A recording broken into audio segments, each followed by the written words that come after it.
Fala aí pessoal, todos bem? Passando aqui novamente no canal do Faria para fazer esse pós-jogo aí do empate do Atlético contra o Cuiabá. Jogo que finalizou-se agora há pouco na Arena Independência. Na verdade a gente pode chamar lá de pastinho, né? O gramado lá, gente, tá tão ruim. Apesar de ter sido trocado aí, conforme informações da diretoria, que os jogadores saíram bravos lá, ponto do gramado. Jogadores do Atlético, mas vamos falar disso daqui a pouco. Então, pessoal, postei a escalação aqui mais cedo, né? Um pouco antes do jogo, assim que ela foi divulgada. Pedi alguns comentários lá pra ver o que vocês achavam. Ninguém falou nada, mas tá tudo bem. Daqui uns dias vai ter muito comentário lá. E a gente responde também se a gente quiser, né? Mas vamos que vamos.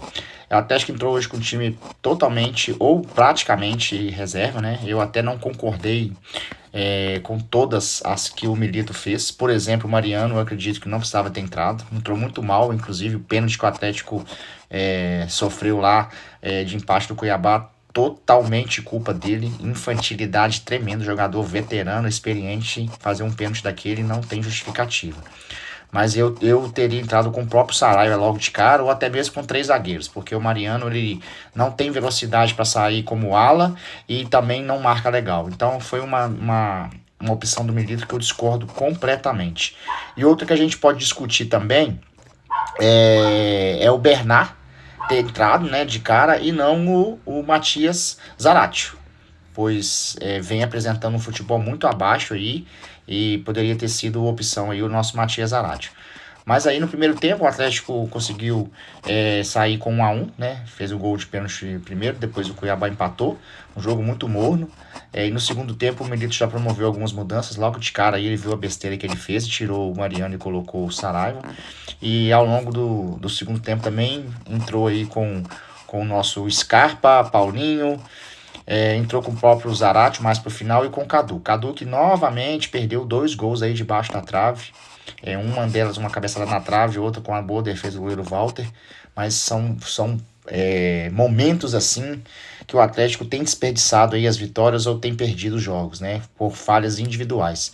E até interessante, estava numa resenha com o irmão aqui, o Edgalo, ele tá aí na rede também social do TikTok com esse nome, depois você segue lá que é bem bacana.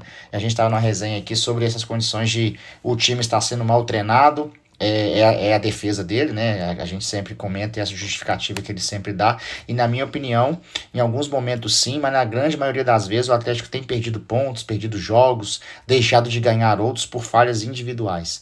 É muito gol que os caras perdem, falha na defesa, igual o exemplo, esse pênalti ridículo que o Mariano fez. O último jogo contra o Cruzeiro, uma falha grotesca, tanto do Saraiva na lateral perdendo a bola e no meio dos dois zagueiros lá do Batalha e do Júnior Alonso, o atacante do Tri da B nem levantou para cabeceou praticamente sem pular. Então assim, são falhas pontuais, falhas individuais que têm prejudicado o Atlético aí ao longo do campeonato, principalmente o brasileiro, que a gente percebe cada vez fica mais distante. O Atlético vem perdendo pontos importantes contra times da parte inferior da tabela. O Atlético não consegue ganhar de time que está na zona de rebaixamento dentro de casa. Impressionante, ou empata ou perde. E são esses pontos que vão fazer muita diferença lá na frente. Então, por mais que a gente já entenda, né? Alguns torcedores não, mas a gente que é um pouco mais esclarecido percebe que o Atlético não tem mais chance de brasileiro, né? E acaba que a diretoria, jogadores, comissão técnica também tem essa noção, mas não ficam fomentando, divulgando isso externamente para também não gerar muita polêmica. Mas zero chance de brasileiro. Porém, a gente precisa classificar para Libertadores, porque caso a gente não ganhe Copa do Brasil ou Libertadores, ficaremos fora do ano que vem da Copa Continental. Então não podemos também largar a mão, não. Porque senão daqui a pouco fica difícil até chegar aí na fase, no pelotão, na verdade, que vai se classificar para a Copa Libertadores. Então, assim, o empate com um time totalmente reserva não foi bom. O Atlético tem o melhor elenco que o Cuiabá. O Cuiabá é o vice-lanterna. Então, são coisas que não se justificam. Porém, como eu sempre digo, a culpa tem que ser distribuída de forma igualitária para todo mundo. principalmente nesse momento agora para a nossa querida diretoria. E, gente, não vi ninguém da imprensa metendo cacete, né? Graças a Deus, porque senão vira aquela confusão. Mas acho que a partir de agora vai virar também, porque foi uma solicitação, um protesto, na verdade, assim, um fomento de todos os jogadores que foram entrevistados ao final do jogo falando mal do gramado. Teve jogador do Atlético que falou assim: por que, que a gente não tá jogando no Mineirão Independência? Eu não tô entendendo. Então, assim, diretoria, vamos ter aí a humildade de ver que o gramado realmente está horrível e que precisamos tomar as medidas para que o Atlético não perca o ano por conta de gramado, porque jogador já tá dando a justificativa que não tá conseguindo ganhar jogo por conta de gramado. Então, eles colocando isso aí à tona, daqui a pouco vai ficar difícil até de cobrá-los numa eventual condição de jogador perder gol debaixo da trave, de perder pênalti, de ter falha grotesca e tomar gol. Então vamos abrir o olho, vamos prestar atenção. Isso pode ser um fator que vai jogar o ano do Atlético no lixo, no buraco, né? Não vai deixar a gente ganhar nada e talvez nem ter classificações aí para o ano que vem de competições futuras, que a gente sempre está disputando aí ao longo de muitos anos. Então vamos ficar atento a essa situação. Vamos dar um passinho para trás, sandalinha da humildade. Se tiver que não jogar mais esse ano na Arena MRV, que faça, que vai pro Mineirão, que é nosso salão de festa, ou que vá pro Independência, mas isso não pode ser motivo para perder jogo. E volto a dizer, jogador de futebol não gosta de ser cobrado em circunstâncias normais. Quando os caras começam a ficar falando que o gramado tá ruim, acabou. Eles estão tirando toda a responsabilidade deles, que também é grande. Tá? Então eles falaram, Milito falou, inclusive, que o gramado tá parecendo. Ele até citou um exemplo lá de um jogador argentino que rompeu os ligamentos do joelho quando jogava junto com ele num pasto lá na Argentina. Palavras dele. Então, assim, vamos ficar atentos aí, tá? Porque a desculpa vai vir depois a cavalo e a gente vai ficar apertado com essa situação, beleza?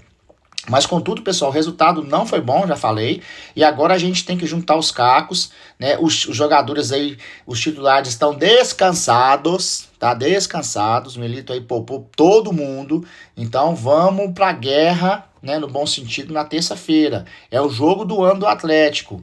Não tem outra condição a não ser ganhar e classificar, tá? Não tem outra proposta, não existe outra situação. Não passa nada pela nossa cabeça não ser ganhar o jogo. Então, sim, vamos tomar tempo por isso. E concentração total, porque o jogo de terça-feira, desculpa, é o jogo mais importante do Atlético do ano. Lá na frente, se a gente for passando, as outras fases também serão. Mas nesse momento é o jogo mais importante. Que se der um revés, né, que não vai acontecer, se Deus quiser, acabou o ano do Atlético, tá? Então, ó, diretoria, toma atento e faz o que tem que ser feito. Milito, fica mais esperto, tá? Alguma de suas mudanças aí ou opções não tem sido muito felizes. E jogadores vão também assumir a responsabilidade de dentro de campo, tá? Porque depois que entra no campo, esquece a porra de gramado e vai jogar bola. E não vão parar com essas porcarias de falha individual, porque a gente depende do coletivo, que é o mais importante, mas também da individualidade de cada um de vocês, que ganham muito bem, são muito bem pagos para fazer o que fazem, não estão fazendo também, tá? Então, esse aí foi o pós-jogo do canal do Faria. E aí a gente vai se falando aí amanhã ou segunda-feira. Terça-feira talvez a gente faça alguma coisa lá direto do estádio, a gente vai estar por lá. E vamos que vamos. Terça-feira tem mais, aqui é Galo, bora pra cima, sempre.